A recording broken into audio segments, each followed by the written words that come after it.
కేటీఆర్ దీక్షలు చేసినా ఫ్లెక్సీలు పెట్టినా ప్రజలు నమ్మే పరిస్థితిలో లేరన్నారు మంత్రి కోమటిరెడ్డి వెంకటరెడ్డి. నల్గొండ జిల్లాలోని సాగునీటి ప్రాజెక్టులను నిర్లక్ష్యం చేసిన నాయకులు అలాంటోళ్లు మళ్లీ ఎందుకు వస్తున్నారని ప్రశ్నించారు. 10 ఏళ్లలో అభివృద్ధి చేయకుండా లక్షల కోట్లు అప్పులు చేశారని మండిపడ్డారు. దోపిడీలు చేశారు కాబట్టే కోట్ల చుట్టూ తిరుగుతున్నారని విమర్శించారు కోమటిరెడ్డి.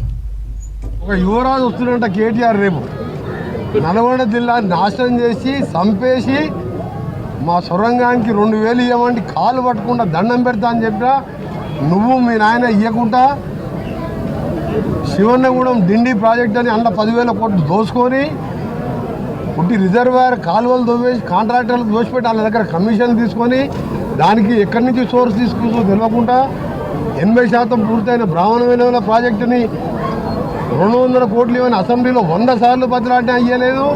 పనికిరాని వాడిని జిల్లా మంత్రిగా 10 ఏళ్ళు పెట్టి కనీసం ఎల్లమ్మ గుడి నేను మొన్న మినిస్టర్ అయినప్పుడు ఇక్కడ రోడ్డు మీద నిలబడే పరిస్థితి లేకుండే.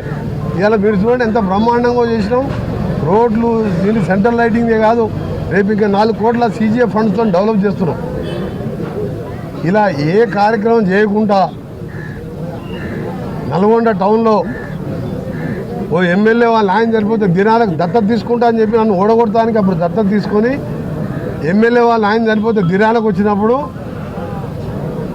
దినాలకు వచ్చి ఒక రోడ్డు వెడల్పు చేయమని చెప్పి మంది ఆస్తులకు పైసలు ఇవ్వకుండా మొత్తం వెడల్పు చేసి ఇష్టం ఉన్నట్టు కూలగొట్టి నాశనం చేసిన వాళ్ళని. అలాంటి కేటీఆర్ గారు ఆయన యువరాజుగా ఉండి జిల్లాకు 5 రూపాయలు వేయలే. ఎలక్షన్లో ఒక టీఎఫ్ అని ఓపెన్ చేసిండు, అది మొత్తం తాళం వేసే ఉంది. అది బారుగా మారిపోయింది. ఒక కంపెనీ తీసుకురాలే. ఆయన రేపు రైతులకు సొరంగం ద్వారా మాకు ఇవాళ పూర్తి అయితే 10 ఏళ్ళు అంటే 2 నెలల పూర్తి అయితే 8 ఏళ్ళల్లో 8,000 కోట్ల పంట వస్తుంది మాకు. శ్రీశైలంలో డెడ్ స్టోర్ బురద నీళ్ళు ఉన్నా మాకు వస్తుండే.